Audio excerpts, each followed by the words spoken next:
Hello and welcome along to Off the Court, your guide to all things Vitality Netball Super League in the company of she played a little bit. Now she talks a lot, thank goodness, for multiple Super League winning coach, now boss at Scotland, Tamsin Greenway. Woohoo! That was just for you. But also for, who's coming up on the show, wear your heart on your sleeve. Jo Harten joins us from Australia, as does her old boss at England, now at Manchester Thunder, Tracy Neville. First, though, the results from the penultimate round of the season. I can barely imagine saying this. I mean, obviously I would say it because it's the penultimate round of the season, Tamsin, but the fact that we've got here and what a ride this season has been so far. Oh my goodness, like going back to the start of the season, I think we all knew that Thunder and Loughborough were going to be there and thereabouts. The nature in which Thunder have got there, no one was expecting that. Unbeaten only just though after their Monday night performance against London Pulse. Wow, what a game, but we'll come to that. But just that sort of roller coaster ride between the other teams. You know, if you think back to the season, Storm were putting their hand up, Rhinos were putting their hand up, Mavericks looked the most consistent we'd seen them in seasons. Then they went and lost again this weekend. Bath got over the line, and who'd have thought Bath, all the issues they've had to deal with this season as well, they've scraped into top four. It was an amazing round. I'm just putting my hand up because everyone else has. Right, and then there were four. Team Bath, then, as you mentioned, still in with a shout of giving Anna Stenbridge the ultimate send-off. They make the grand final weekend. Kim Borger, Rachel Shaw. It was a triple whammy of goodbyes we'll have at the end of the season from Team Bath. And it's all thanks to their win over Wasps and Mavericks losing at Rhinos. Sirens won their sixth game of the season to take out Dragons, which is huge in their pursuit of the top 8. And two cracking games already, semi-final bound Pulse, that win over Storm, and then Thunder. More on that in a moment. Confirmation then of your top 4. Sirens with that game advantage over Wasps in the race for the top 8, and Fast 5, which is what everyone looks to. What a brilliant weekend Fast 5 is. And they play each other next. Of course they do. Tamsin, let's talk game of the weekend. Game of the season. Game of the season for me so far. It's got to be Pulse 50, Thunder 56. Right, 6 goals in it at the end, but it wasn't a 6-goal game, was it? No, it was not a 6-goal game. It was intriguing. It was interesting. It was exciting. It was edge of your seats. I've not read anything on Twitter where people didn't want Pulse to get over there. You have a scout, people want to go for you. I think what was interesting is how much they exposed Manchester Thunder. However, the cynical side of me says, have they done it too soon? London Pulse were outstanding. The way they matched them in defence, we knew that was going to be good. The best defensive record with London Pulse against the best attacking unit in Manchester Thunder. So we had no issues there. It was what they could do down the attack end. And wow, they opened up Thunder at points in that game. Shadeen van der Merwe clearly had to go off with an injury. We're hoping that's not going to be too bad and we can speak to Tracy Neville about it. But Thunder had to come up with some big answers in it. They left it until the last quarter, eventually winning that 29. But there is going to be some video analysis, I think, going on up north this week. They'd only nabbed a couple of quarters off Thunder previously, but they had them for 3 quarters. Then substitution central and that 29 final quarter, seeing Thunder home. Let's look defence then. Let's take a look. So Thunder defence, third quarter. At this point, they are 5 down. They've been really opened up and they got drawn into the drops and the change of direction. However, look at the control, which is what we're watching for here, from Laura Malcolm at the front, Kerry Almond going and recovering, and they're not going on crazy stuff. They're just dropping in and protecting that unit. And Kerry Almond's able to get up there. She only came up with 2 intercepts in this game, that one being really important. The control from this Thunder defensive unit was great in the second half. In the first half, they got frustrated. They were running harder on things. Again, look at the way Carolina Hanlon runs in and then recovers. The same with Laura Malcolm. They're not going fly-by, and it allows O'Hanlon to come through. Unlucky not to win that ball, but in front position, doing enough to get a hand to it. And it's the control of the unit you're watching for here. So, again, keep your eyes on O'Hanlon, Malcolm, Millie Sanders out there as well. They're running in. Malcolm gets a tip on it, doesn't quite get the inset, but look how they shuffle back into position. And that kind of chat from Malcolm as well. So they're all now in control, which in the first half just didn't seem to be happening for them. You're going to watch them pick up, go on to the mid-quarters, just enough to let them come and get that front ball. And Kerry Almond's able to come around, isolating the Sheen. Again, doesn't get a hand to it, but doing enough. And this was kind of that onslaught from Thunder in the second half that eventually got them back into the game. Well, how did they do that, and how do they turn things around? From the undefeated camp, Tracy Neville joins us, still with undefeated next to your name, but for a time this week, did you have a little wobble, Tracy? Did you think it might be going? I think it was all going wrong when I turned up at 3:15 and my team didn't turn up till about 4:30, and because they were late from the coach, and I thought, oh, this is not a great prep for a game, is it? I'm one of them who has to get there early and stuff like that, but obviously the traffic coming down to the London wasn't ideal, and when Tracy Neville has to go and get ice, there's a problem in camp.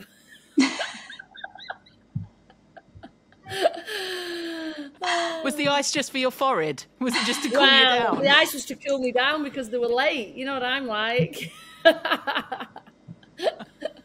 No, I think yeah, it was but what a treat! What a treat of a game, Tamsin. I'll throw this out there. You are never late to a Tracy Neville session. I learnt my lesson very early on in those days. Tamsin. But I'd shut the door. Normally I lock the door if people are late. They never come into my session late, I swear to God. But to be fair, when I realised there were only me and Caroline in the changing room, I needed a few more people. It's that bit where you get to the door and you panic. You think, should I go in or should I just go home? I don't know. But let's turn our attention to that game of the season, the game everybody's going to be talking about. And I think what I was really most impressed to see is how you guys work through it, because it's fair to say at times you're probably exposed a little bit, but the quality you've got on court and on the bench and with the coaching staff to be able to change that and to come through, I mean, must be really pleasing. I want to pick up on that defence end in particular. You've had a lot of changes this year. Obviously, Shadeen van der Merwe came in, but she came in late, suffering from an injury. Ellie McCormick got injured pre-season. You've had to work with those youngsters. How much tactically have you had to change that unit from what we've probably seen as a typical Thunder style over the seasons? I think for me as a defensive coach, I think this year I'm a much better defensive coach than I was last season. I think learning that end as a specialist has been really challenging, but really exciting for me. And it's been really good to concentrate on that kind of the game. I think the differences with Thunder is we go from one extreme to the next. We have a really experienced Thunder defence who have played for many years, or like Shadeen comes in and adds that international experience. And then we have defenders who are at the other end of the scale. And I've actually really enjoyed both. I've really enjoyed both. This season, potentially, I've probably pushed myself a little bit more to be a bit more creative. I know, you can all, and I see it quite a lot in attack. You go to the usual stack wide and so on and so on. And I think when you get to an experienced level of player, they want something different. They always say they want a plan B. And I remember one coach saying to me, well, why don't you just do plan A well? But I actually agree. I think they do need a plan B and a plan C. But that isn't just because plan A isn't working. That's not what we don't do first. It's more, they need to change it up a bit to enable that plan A works more effectively. Doing the same thing defensively all the time doesn't work. I think when you're dealing with experienced players, they sort of have the basics of that defence sense, the structures, where they fall into and so on and so on. I think with the inexperienced players, that's probably where I've learned a lot of my defensive stuff. It's about presuming that they don't have that knowledge, presuming, where they're falling back to, presuming where, that they realise what a 2-on-1 looks like, and 2-on-1 can look like so differently. It can look, you can go into a 2-on-1 from a wide, you can go into 2-on-1 from a middle, and so on and so on. I think that's something I've really learned about these particular players, and that's actually helped me start to formulate my defensive structures, because I'm a bit mathematical thinking. I need something that builds to something. So I think that's really supported me over the last 2 years, having that inexperienced and experienced end. Well, I just want to quickly pick up on that. You've talked about you being more creative and learning lots. And I think I've always found that as a coach, every season there's something else to learn, adapt, change, develop. You look like such a tight unit. And culture plays a huge part in winning games and winning championships.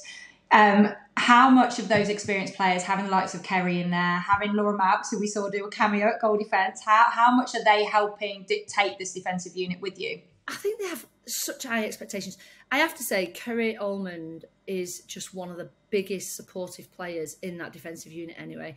She doesn't complain, she gets on with it, and the way she supports the youngsters is a true credit to her. She's actually a role model. Like when you think about like the Jiva Mentors, the Ebony Sora Browns, when you've put them in a defensive end, they really get excited about playing with them youngsters, you know, because they're willing to have a go at stuff, they're wanting to learn, and that sort of spurs them as well. I'm not going to say when it comes into difficult games like we had last night, it does become a lot harder for them because they have to take on a bigger leadership role. But I think Laura Malcolm at the front, I think she's having probably one of the most exceptional years I've ever seen, and that is in any position. And I look back at like your Serena Guffords, your Jades, your Sarah Baymans, who have played them particular roles, and I think at some point, and I think it's probably me who's done it, I've probably played them all in them positions as well that Laura Malcolm's been doing, because what they do is they're out there to win. They're out there to do the best for the team. So their role, obviously they want to play a role internationally and they want to get selected for comms and so on and that, but they want to win and they're willing to do that in any position to be effective. And you think about Beth Cobden, who played majority of a time with me at wing attack at Thunder. You know, they're just winners. They're just, and that just showed to me what a true world-class player they are. And they're willing to take the netball onto another level. And them two players are key, and they're so great to work with. There's so much in that we'd love to pick up on. If only we had the next 4 years with you, Tracy, which hopefully we do when it comes to Manchester Thunder. I mean, there's so many jobs up at the moment. You're not tempted? I think I made a decision when I left the Roses about, you know, I wanted to spend a little bit of time with my family. I wanted to have a baby. I wanted to spend time with Nev. I think the decision I've made at the moment is the right decision. I'm able to explore a few more avenues, get a little bit more CPD. When you're coaching at the top, you get very little support, and you don't get to work a lot creatively like I'm doing now. And I think I need that period of time to get my fight back into what hopefully will be, you know, a head coach role or working internationally at some stage later on in years to come. If not, we need stats and more stats in the league. You with your maths brain, we could do with that. We could do that across it. Tracy, good luck with Thunder for the rest of the season. Actually, having watched you all, I don't know that it's luck you need right now. 3 brilliant coaching brains on that bench. You just know that you're going to keep excelling. Thank you for coming on Off the Court. Another Sky game for Thunder next. They welcome second place Lightning to Manchester. We'll get the thoughts of an ex-Lightning striker next.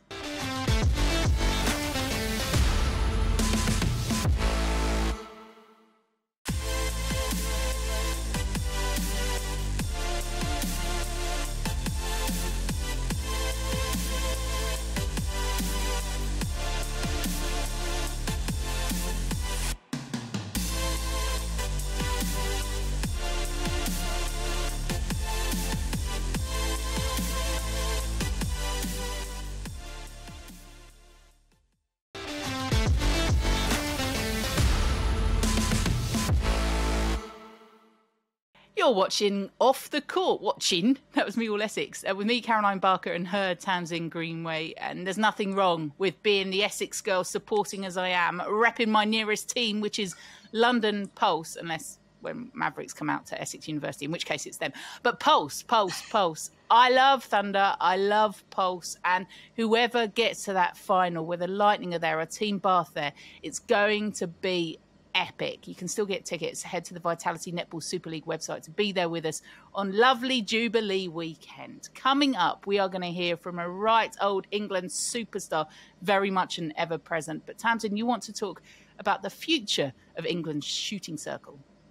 Yeah, and I want to look at particular and Olivia Sheen. I mean, she has been outstanding all season against Thunder. She shot 27 out of 28. Ball was being passed for fun over Kerry Armand's head, and that's all to do with her partnership with Ellie Ratu as well, another player that's made the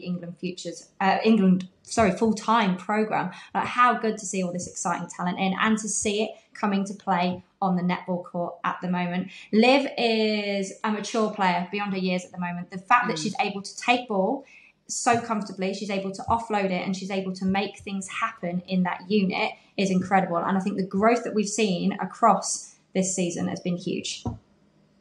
Liv Sheen, French is her first language as well. She's got a huge brain on and off court. Let's have a look at what she does. So this is the first quarter of Pulse versus Thunder, and Pulse very much in control. The way they played the ball around in the attack end, the way they missed out the first runner but waited for the changes, to see that from Fumi. Now keep your eye on Liv Sheen, and what is different about Pulse at the moment is they're looking in a lot earlier. Look at Ellie Ratu, no fear to put that ball straight in. Liv Sheen drawing the contact and knows that, unafraid to go up against Kerry Armand and up against Shadeen van der Merwe. Pick this up here, and again, the same principles in attack. And keep your eye on Liv Sheen now, her positioning, the way she's able to pick up the back defender, the early releases into her. Look at that from Liz Scholes, just waiting for Sasha McDonald to drive through. And then again, no fear to place the ball under. And Liv so dominant into the post, only missing one. Finally, on this one here, again, keep your eye on Sheen as Paul's playing this ball around, understanding how to work with the back defenders, getting an early ball in from Ratu. And that's what I'm talking about, this playmaking. Great offload and play herself back into the circle. She is a real superstar in the making. Well, let's get an alternative view on all things Vitality Netball Super League with Jo Harten. Hiya, Jo. Lovely to have you on with us. I don't know how much you're getting to check in with the Super League at the moment, but we have seen small matter of Manchester Thunder against London Pulse, probably the game of the season so far, and it's all going off across the league. How impressed have you been with it? Yeah, super impressed. I only get to watch kind of the results via Twitter when I wake up in the morning. And this morning I woke up, I see kind of random quarter time scores, and it definitely looked like the game of the season for sure. We've been so impressed, haven't we, Tamsin, with a lot of the young talent as well. And you were just talking about Liv Sheen. Yeah, I was indeed. I think for England now, we've got so many different shooters and on options and kind of styles of play.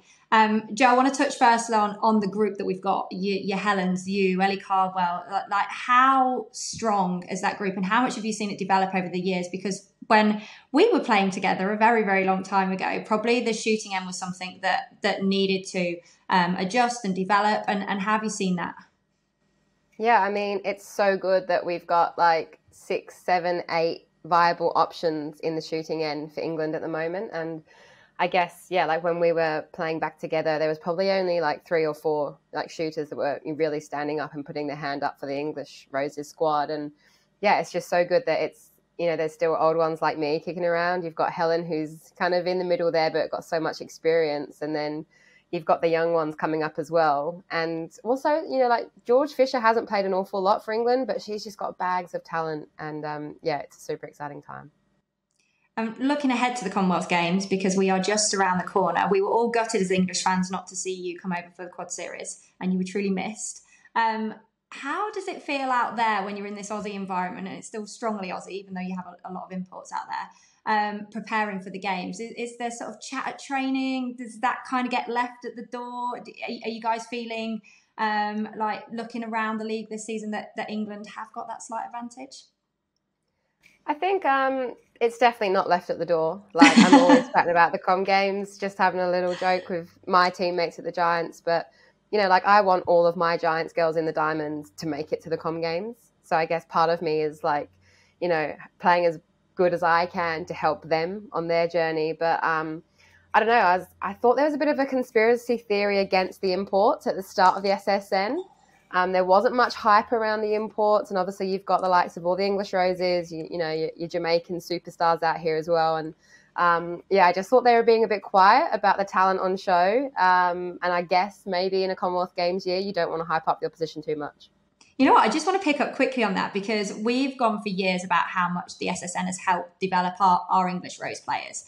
And our Super League has definitely stepped up. You've seen that with the likes of Liv Sheen and stuff. But it's also helping some of the other nations like Jamaica. And this year, Sterling, Wilson, they're learning. How important is it for you guys to be playing against those players weekly? And also, what can we start doing in the Super League to make sure we are getting to that level as well, so we don't always have to lose you and get those crazy Aussie English accents that you've got? Yeah, I'm not sure about the accents. I don't know where it's come from.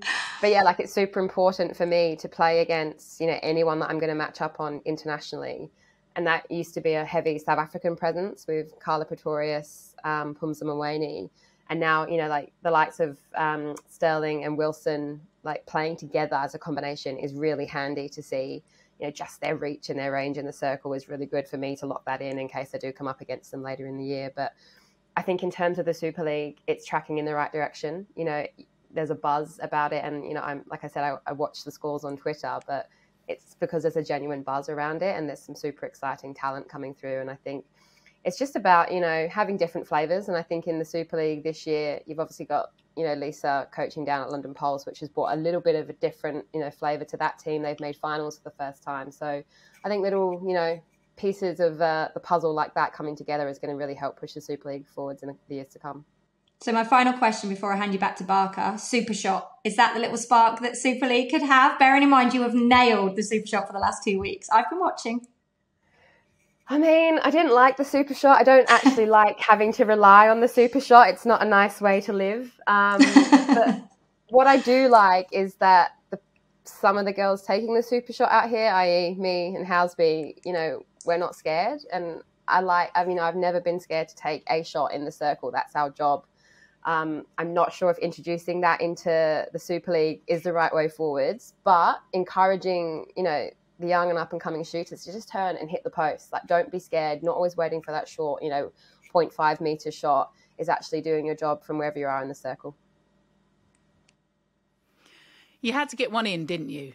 Every week she goes on and on about it. But you're right, it's that fear factor and getting rid of that fear factor, which clearly you never had, Jo, but that is clearly helping too.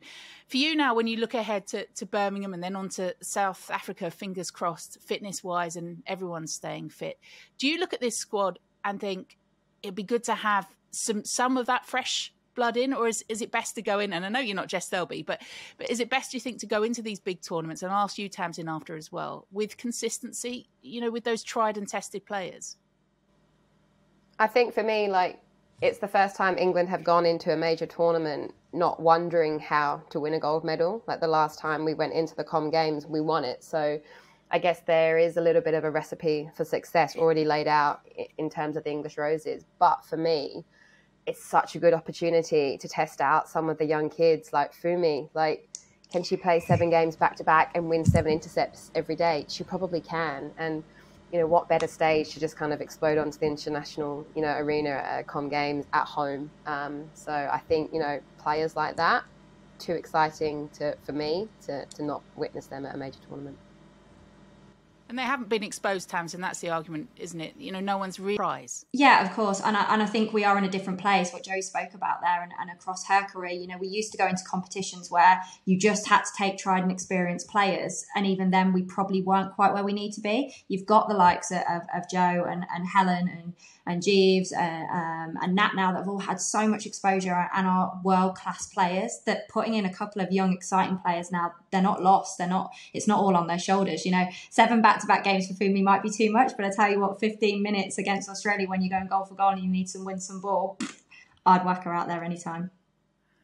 That is our regular Fumi Fudoju slot for the Commonwealth Games. Jo, before we let you go, I know, is it Thunderbirds you got up next? Was it 6 you had missing against them last time? The old Chelsea Pittman drafted in from Fever, which was a moment that everyone talked about.